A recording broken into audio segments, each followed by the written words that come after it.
Yes, everybody, good evening. This is Forever United TV. We are on location. Of course, if you didn't see the video earlier on, I'm going to be for this week for a few days, and we're bringing you the Manchester United news live on location, as we always do when we're away.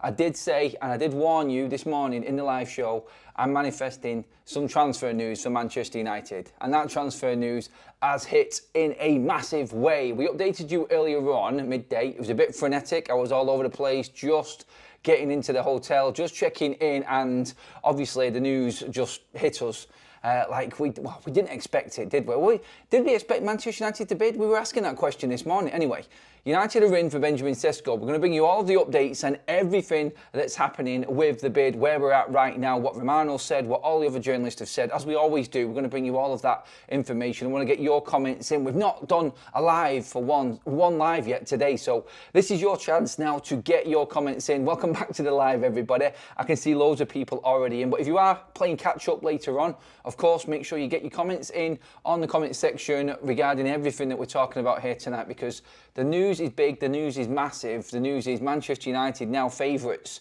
to sign Benjamin Sesko. Bets are off at the bookies for Manchester United to have Benjamin Sesko in their lineup at the start of this season. It's starting to get to that point. Some people going as far as to saying the here we go could be tonight. I hope not, because I'm planning on going out and having a meal, and we don't want to have to talk about it. Maybe in the morning, that would be nice. Good way to start Wednesday, wouldn't it? Leading up to the weekend. But yeah, we've said this before, but as this is now moving at such a quick pace from the announcements of both bids being in over the last 2 days, last night's was Newcastle's, today obviously Manchester United's. This is now expected to go very, very quickly to a point where we could actually have Benjamin Sesko in and around Old Trafford for the start of next week.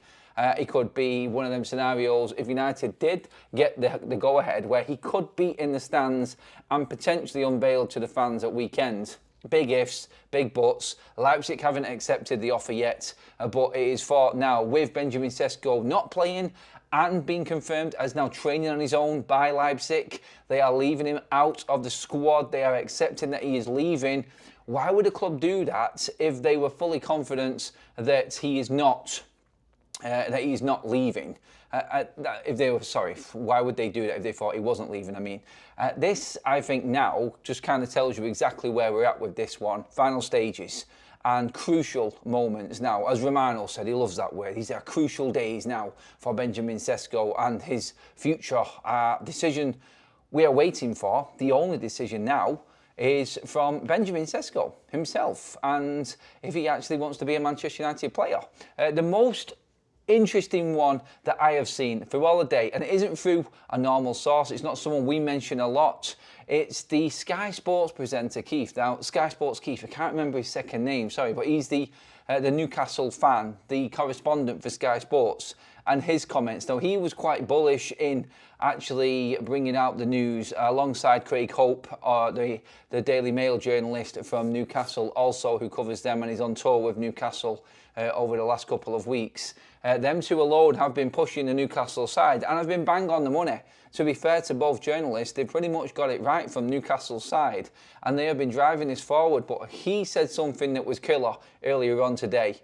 And when he was talking, he said, a source has said that even with both clubs and Benjamin Sesko open to both moves, apparently, we'll get into that as well in a minute, the source has said to him that he prefers Manchester United. Both offers are good, he likes both clubs, but if he was asked, he would go United. That's the Newcastle correspondent, the North East correspondent for Sky Sports saying that, who has been big on the opportunity for Newcastle in bringing Sesko in. He's been very fair, to be honest, Keith, and he has been honest with his remarks. He's not been as one-sided as some journalists have been. He's always said that it's the unknown with Manchester United, and we just don't know where United stand. They could come back in, and the options are still there for United, but this is probably the most convincing it's been. With now, obviously, Romano coming out earlier on as well. Now, not just the news, when Romano came out with everybody else saying that United have bid, he did another update after that, which was talking about where Manchester United are at now. And United are back in talks with Leipzig over the structure of the £85 million or an 85 million euro offer that's on the table. Now, I put it out there this morning, would you pay 80 million pounds for Benjamin Sesko? And a few people had a go at me, obviously, as you get on social media. What I meant by that was that's Newcastle's bid. And if United were going to get in this, they're going to have to bid alongside Newcastle to get Benjamin Sesko. Not the case as it turned out today. Obviously, as we can see, United are in at 85 million euros. So the structure of the bid is Manchester United are guaranteeing the money that Leipzig want in their request. So the down payment, as in the guaranteed money without the add-ons, is where Leipzig need it to be.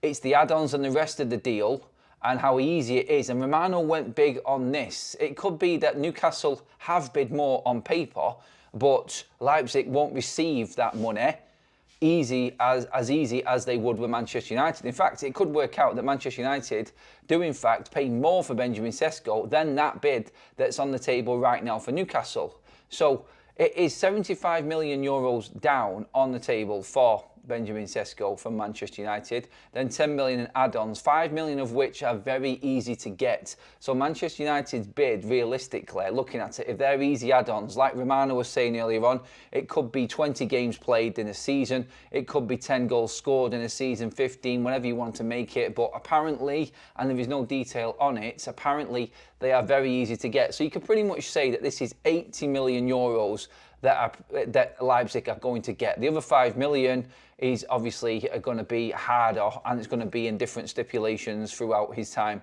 at Manchester United. If he triggers them, if he doesn't, we don't know. This is how add-ons work, and this is why there's always a big problem. I've always had an issue. Why? And Sky do this a lot. A lot of other publications do this. They go with the maximum transfer fee. So people will say Manchester United are bidding just under 75 million, and they're about to pay 75 million, just like they paid 75 million for Rasmus Højlund. Now, I looked into the Rasmus one. Them add-ons haven't been triggered. Rasmus Højlund's 64 million. It's pretty much identical to Rasmus Højlund. That's where we're actually at the moment with this bid. That's in pounds sterling. That's what Manchester United are paying down to Leipzig. But the add-ons for Sesko are a lot easier to hit.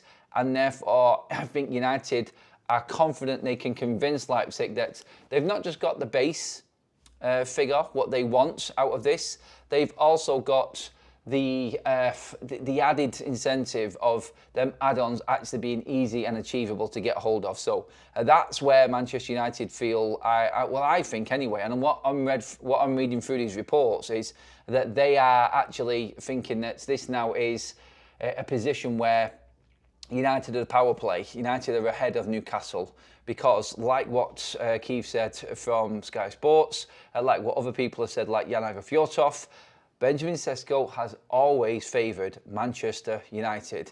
It doesn't matter what Newcastle do. Fabrizio Romano, constantly, day after day after day. It doesn't matter how much Newcastle bid. It doesn't matter how that bid is structured. All that's going to count in this is if Benjamin Sesko comes out and says, I want A or B. And if he picks A, B are gone. And Leipzig know this. So Leipzig's stance on this has been that they need to be guaranteed that base figure from the start, and then they can negotiate. I think both clubs have hit it. Both clubs, as we know from reports today, have agreements in place with Benjamin Sesko. His agent has negotiated personal terms for Newcastle and Manchester United, so they're in the bag. But obviously, he's going to do that because he was still making his mind up about where he wanted to go. All we've been waiting for, like we said in the video earlier on, is Benjamin Sesko coming out and saying something. But Benjamin Sesko was only going to do so if Manchester United made their move. Now, Newcastle, in trying to force the issue on Sesko, have kind of forced the issue and put Manchester United back into the power seat here, because that's brought United to the table, because Benjamin Sesko can see the fact that the Newcastle have made a bid and they want him. So he's thinking, all right, Manchester United haven't bid. So, of course, the news and the stories coming out will be Benjamin Sesko is leaning towards Newcastle. Why? Well, because Man United hadn't bid. We're just hearing words and they're talking. And talk is cheap. When Newcastle have put that amount of money down on the table, United all of a sudden, bang.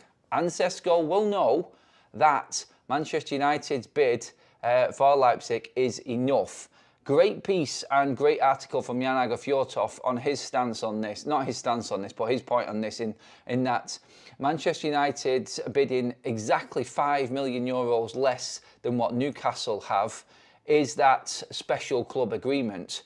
Are they going to honour that special club agreement? So this is a discount in honouring that special agreement that Benjamin Sesko had with a certain number of clubs, like we spoke about before, the one Romano was talking about. Are they going to honour that now?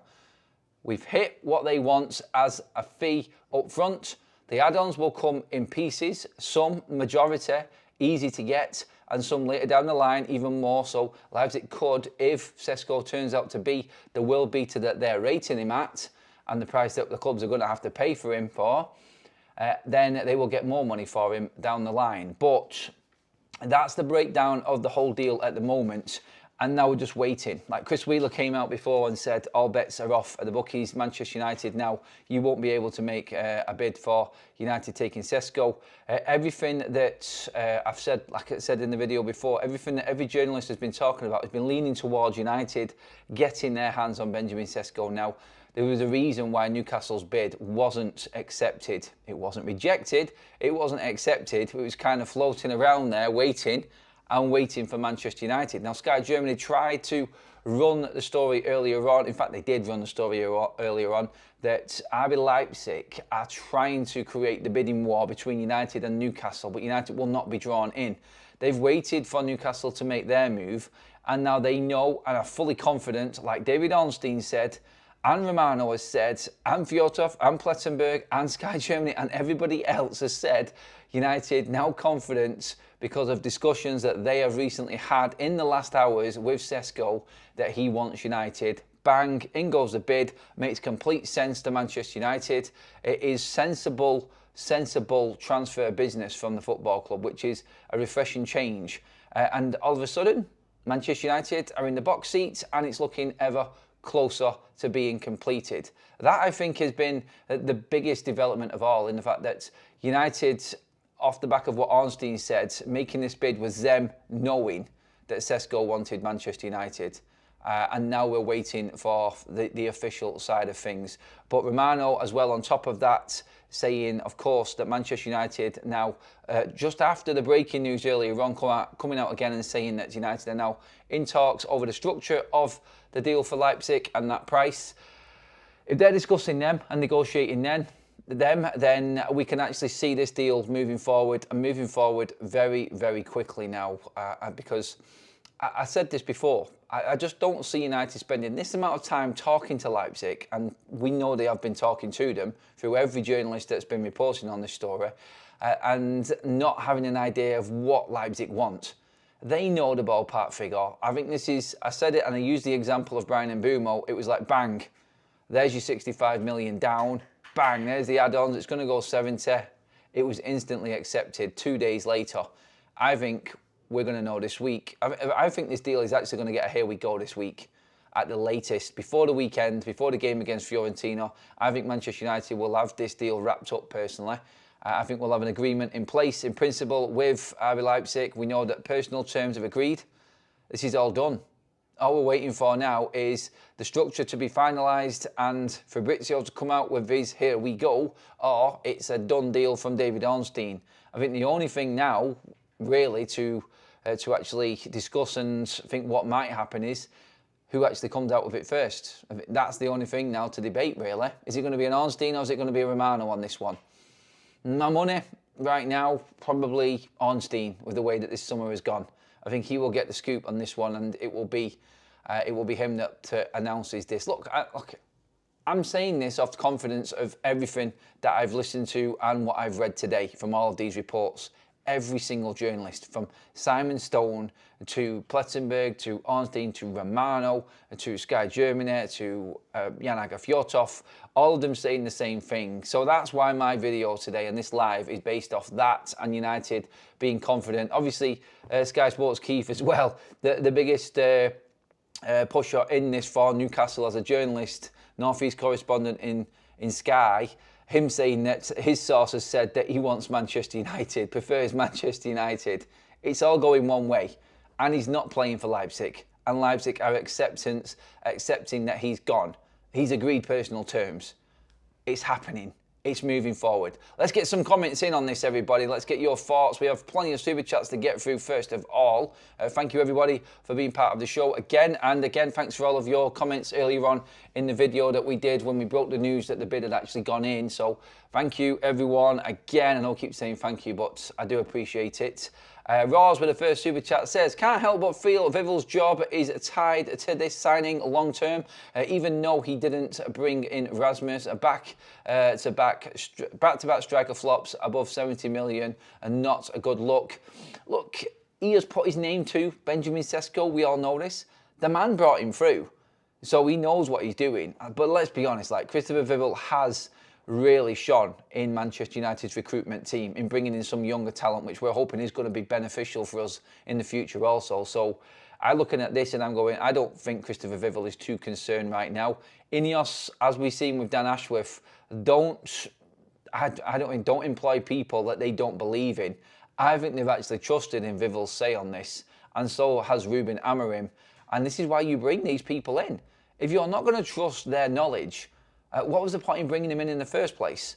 So they are going with it. They are going with Vival, and I think it's a smart move from Manchester United, and I think it's backing their staff that they've put in place to do a job that we didn't have people in place to do before. Do. Too many do's in that one there. Chance on Adam and Kaz going on full-time holiday during the transfer windows, please. We all know deep down Sesko would look terrible dressed like a barcode.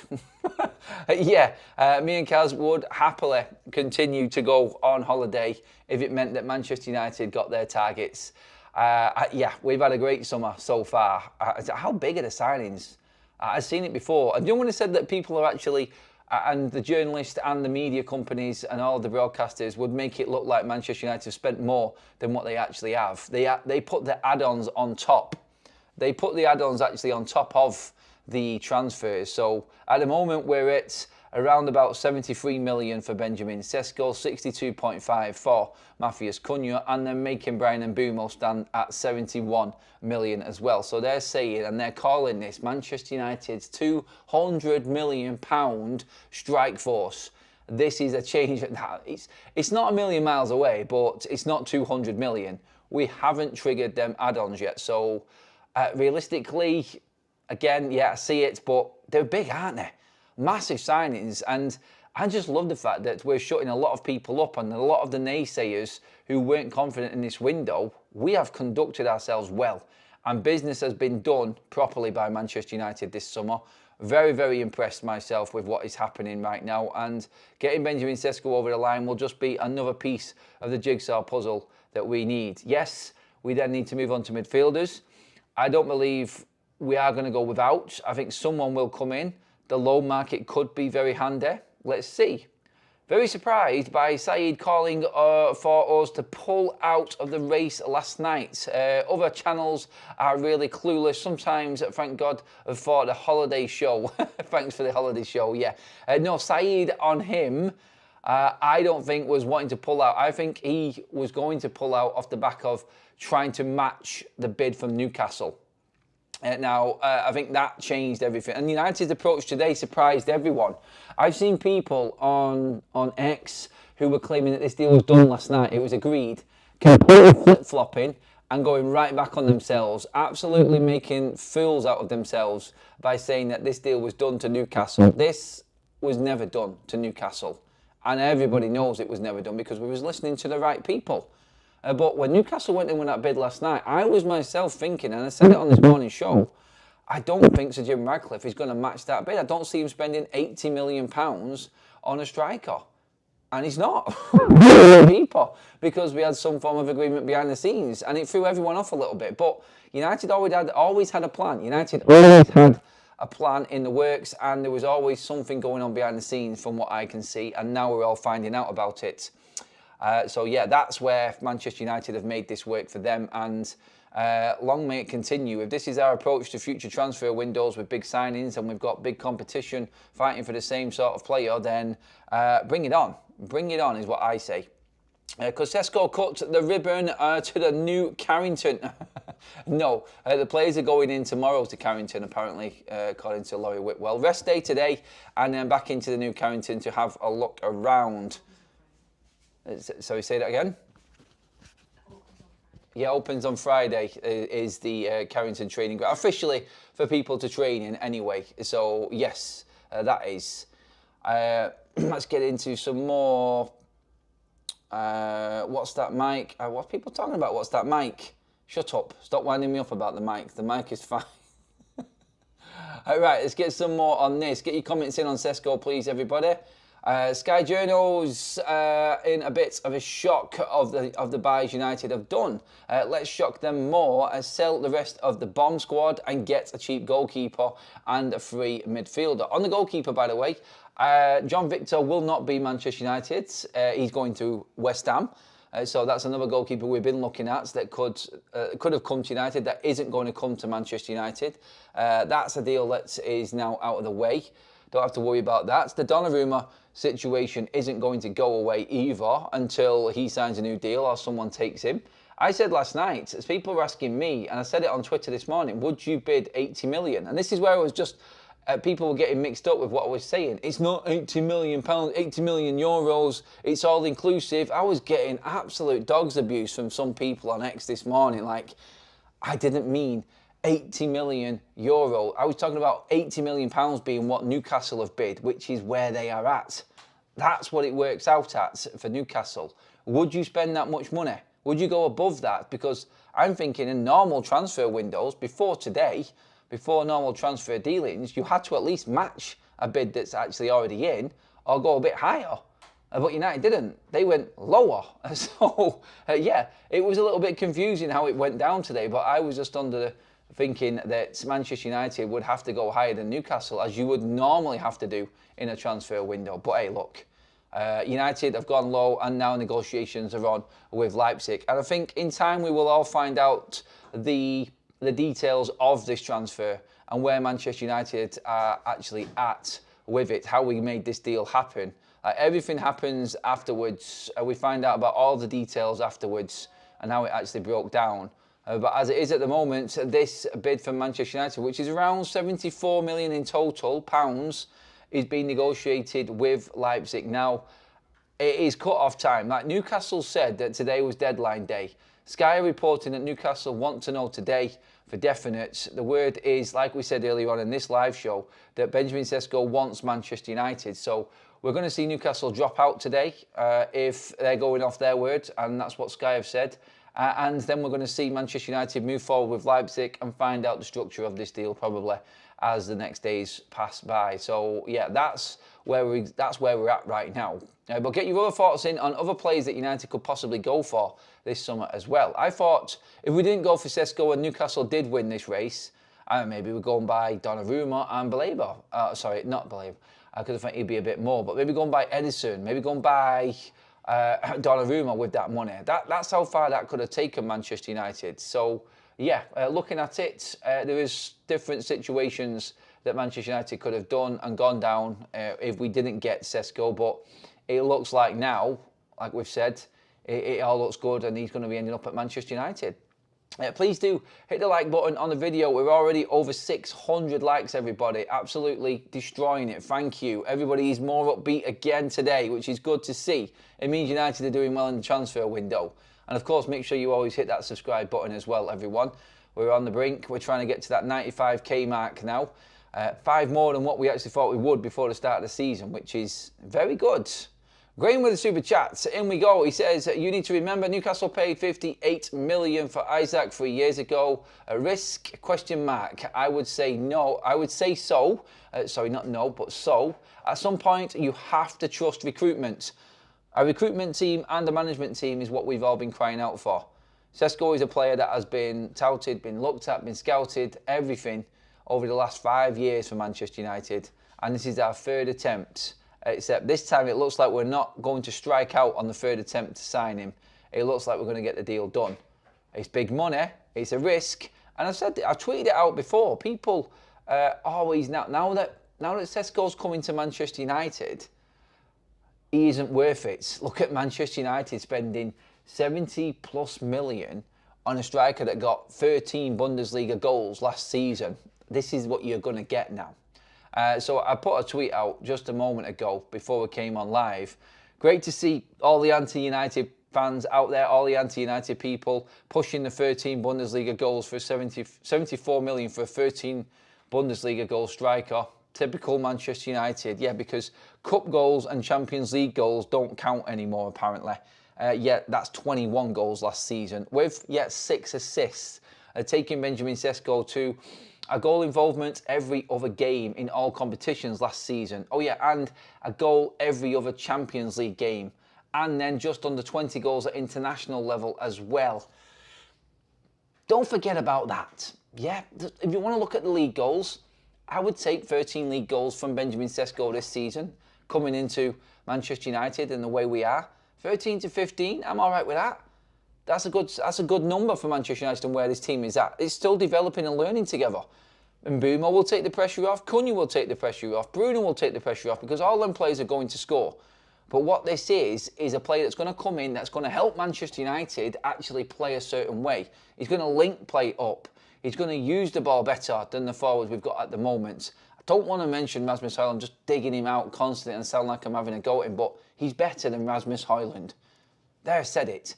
By the way, there is a queue of teams now ready to bring bids in for Rasmus Højlund. Expect, if Benjamin Sesko is announced, big movement on Rasmus Højlund as well. If United are going big on this, I think they're willing to take that hit, take the 30 million for Rasmus Højlund just to balance the books a little bit this summer, because they're obviously struggling with moving on the likes of Anthony and Sancho at the moment. Garnacho looks promising, like we said this morning as well. Obviously talks with Chelsea and now accelerating forward. Personal terms are getting close to being agreed with Garnacho and Chelsea. So that one is getting closer, but Rasmus, I think, now will be the talk of the town after Benjamin Sesko comes in, because I think he's losing his place. I've got a problem if he stays, like I said before, but I think that's what we'll get movement on from United now. I think it's going to be all on, personally, Manchester United recouping money. I don't think we've got loads of money aside to bring in a midfielder right now. I think that may depend on players leaving United. Not Sesko, like we've said. He's in, we've got the resources for that, and we'll find out what that is over the coming days, or we won't. I think we will. Please, after all that I've just said anyway. But I think the next signing, money needs to come in. I'm not liking the noises around the goalkeeping situation at the moment. Onana coming back in, playing against Arsenal. I just don't want to see Andre Onana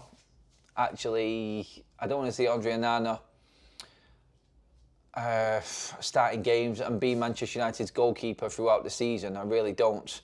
But we will actually see him at the start. I still think United will bring a goalkeeper in. A couple of bits of news that have come out as well. Sources close to Benjamin Sesko have privately stated Newcastle United manager Eddie Howe has rang him multiple times in recent hours. These calls have been ignored by Sesko from Plettenberg. I don't think that's right. I've seen someone say ignore this on X, so I'm not going to run with that story. That has been put out there, and I've seen someone quote Plettenberg on it. I've not seen Plettenberg say this, and I've seen other people say that that's not true. I don't think Sesko would ignore Eddie Howe. I don't think he's that type of character. I think United and Newcastle have done everything here in different approaches by the book, and I don't think there is any sort of Alexander Isak situation going on where things are being ignored and is complete carnage behind the scenes. This has all been done properly. And I don't think there's any animosity between Newcastle, Man United and Leipzig on this. I think it's just been a case of who put the best bid forward and the best project forward, and we'll see who wins. So I don't believe that that is happening from Plettenberg. I've not seen it personally, but it's there, and you probably will see it on social media, some people reporting that. Manchester United understands that Benjamin Sesko wants to move to Old Trafford, and that's come from Andy Mitten. Now, if Andy Mitten is coming out and saying that Manchester United are confident in bringing Benjamin Sesko in, Manchester United are bringing Benjamin Sesko in. Now, Andy better not let me down now, and it's not happened, but he wouldn't come out and say anything like that. if he didn't have somebody telling him from the club that they were confident he was going to sign for United. This was always the story.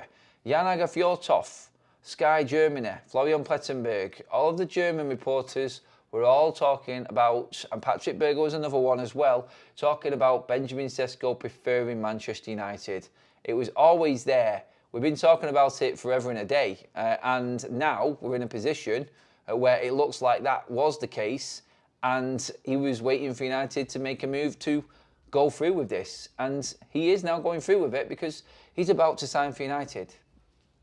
Better I'd do, for God's sake, please don't bottle. Value, question mark, says Graham. How much for Ekitike? How much... Sorry, I lost connection there for a minute, sorry. How much for Mbumo? The Sesko offer is market value. By the way, Benjamin Sesko, market value, by the way. Please, sorry, I flicked on and off then. Internet, Wi-Fi, yeah, that's what it's like on location. Sometimes isn't ideal. But yeah, sorry if I am flickering in and out, but I should be back on now anyway. But yes, Benjamin Sesko's market value, when you look at it right now on the book, is about 75 million pounds. So yeah, we're in and around where he is. He's a player that is consistently performing in the Bundesliga for the last 2 years and in the Champions League. Don't forget that. Some people will tell you forget that. I'll try to put it across like you should forget that. But ultimately, when you look at Benjamin Sesko, his age, his quality, the way he's been developed, the way he's come through, and now he's ready for his big move. This is market value for Benjamin Sesko. And this, I think, is exactly why Manchester United are going all in on him. There is a big future, a massive future in Benjamin Sesko at Manchester United, or any big club.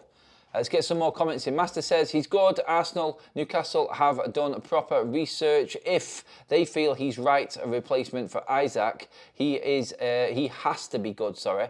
It's a risk, but don't forget, Arsenal wanted to sign him, but price. Yeah, this is what we've got to say. Look, if we didn't buy him, one of our rivals would buy him. And that's what you always have to look at when it comes to signings like this. Do you think the player is worth it? Well, if one of your rivals and big rivals in the same league as you is looking to go all in on him, then it usually gives you a good indicator. Newcastle have also been tracking Benjamin Sesko for the last 3 years. That's come up in reports in this story as well. So let's just look at it this way. He is going to make a move this summer. Why not make it Man United? Because if he doesn't go to us, he's going to go to another big club. And that's how you have to break it down. How many times we had to stick Maguire up front last season out of desperation? With Sesko, we no longer need to do that. Amorim wants a target man.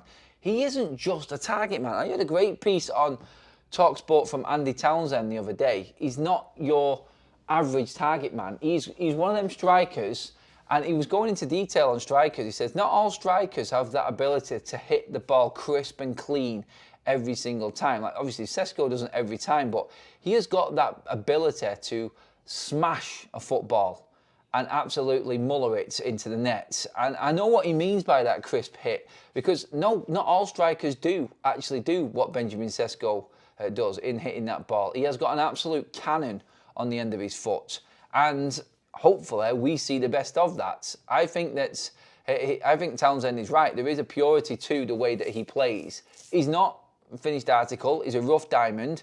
He's 22, and I think he's ready to make that next step. I get everyone's concerns by this, by the way, still. I'm not just bigging this up and saying you should like Sesko. You may need more convincing yet, and that is completely fine.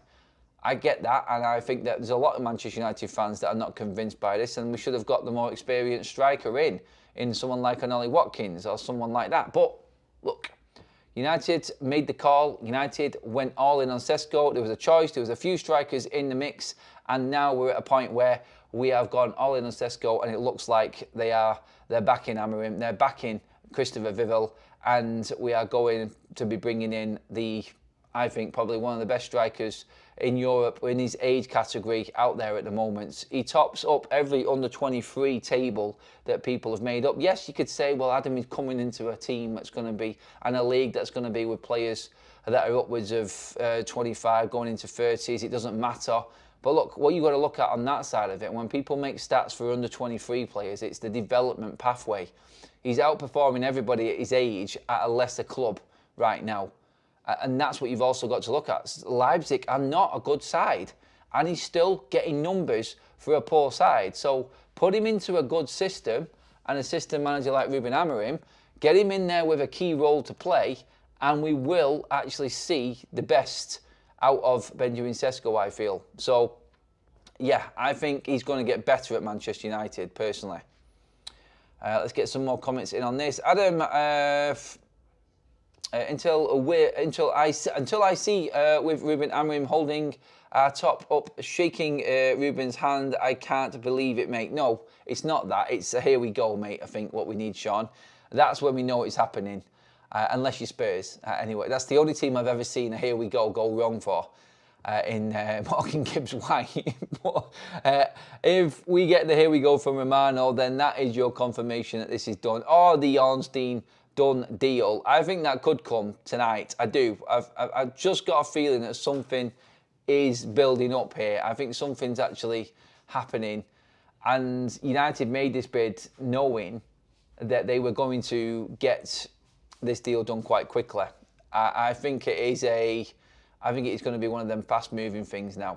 Also, on top of the Benjamin Sesko, I know it's dominated the news and we all wanted to have our say on Sesko, but Harry Maguire at Manchester United for life. A talk from Mike Keegan of the Daily Mail talking about Harry Maguire committing his future. Manchester United rejecting offers from Premier League clubs as well for Harry Maguire this summer, just so he can sign a new deal at Manchester United and spend the rest of his career at this football club. Now, I'm not for that. I'm not the soft sort of Manchester United fan. Like some players, it's great, and I know it's like one of them fairy tale stories when a player stays at a club for a long period of time and then retires at a football club. But right now, sentimentality is completely out of the window with Manchester United and the fan base. So, yeah, no, not for me anyway. But Harry Maguire, according to these reports from Mike Keegan, was a wanted man. And Manchester United had to turn down several offers for Harry Maguire just to actually keep him at the club as an option as centre-back this season. And there is now talk that he might actually get a contract extension at the end of this season. No, for me, is my honest answer. And I've always said that. I love him.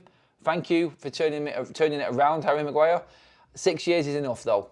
Going into 33, 34, we need to be bringing somebody else in and moving Harry Maguire on. It's a big wage. Look, if Harry Maguire wants to take a massive pay cut and still be at the club and still feature as a bit part player, then maybe I can be convinced. But let's see what he does this season first. Let's not jump the gun. He might have a nightmare this season, Harry Maguire, again. You don't know. I don't expect him to because I think he's playing well at the moment. So, again, let's just see what happens this season and then deal with it later. Don't go crazy now.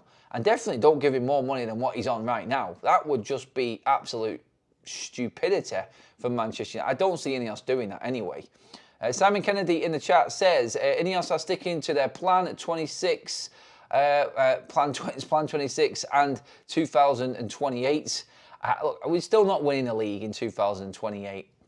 It's not happening. I'll tell you what though, like, if you did this again next summer and you bring in 3 quality players into, let's just say, the midfield, centre-back and goalkeeper, if we don't buy a keeper this summer, for God's sake, please do. But just to steer me out on this one, for instance, you've got your front 3, you've gone out and bought absolute quality. Bruno's not going to last. We've seen the news where Bruno Fernandes is going to play his last year, possibly, for Manchester United this season and then go to Saudi Arabia. That is still on the cards. So El Nazar, obviously the latest, as we've spoken about over the last few days with Bruno Fernandes. He goes, then you're going to need midfielders in. I think we're going to need one more centre-back in next summer.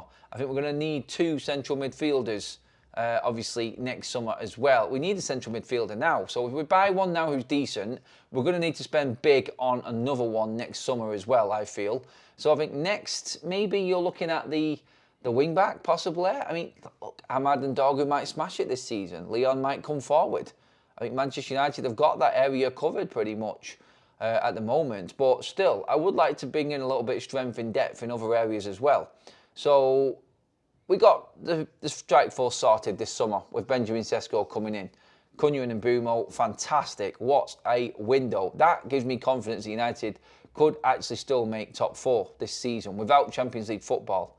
I still believe that that is possible. We get it together and we can get it together. I think we have got players there to get us there. I'm still not having people shooting me down on that. Well, I am. You can still be in the chat and tell me that I'm an idiot. That's fine. But you're not going to convince me otherwise. I still think United should be aiming high this season with not having that European football to deal with. So, again, there with Manchester United next summer, I think a midfielder, I think a centre-back, definitely a goalkeeper if one isn't brought in this summer. And again, I think we might actually be going out for another midfielder after Benjamin Sesko is signed as well. That is what is being talked about. But this could be after the season has actually started, when Ruben's had a good look at everything that he's got in his squad anyway. By the way, everyone, we are 27 likes away from 1,000 while live, which is absolutely brilliant. So thank you again for being epic. You have been all the time. Thanks for hanging with us today. It's been a tough one because we've been travelling and obviously the shows haven't been on schedule. But again, we're here now. With me and Kaz are just getting ready to go out tonight. So we're going to keep our eye on the news as we are.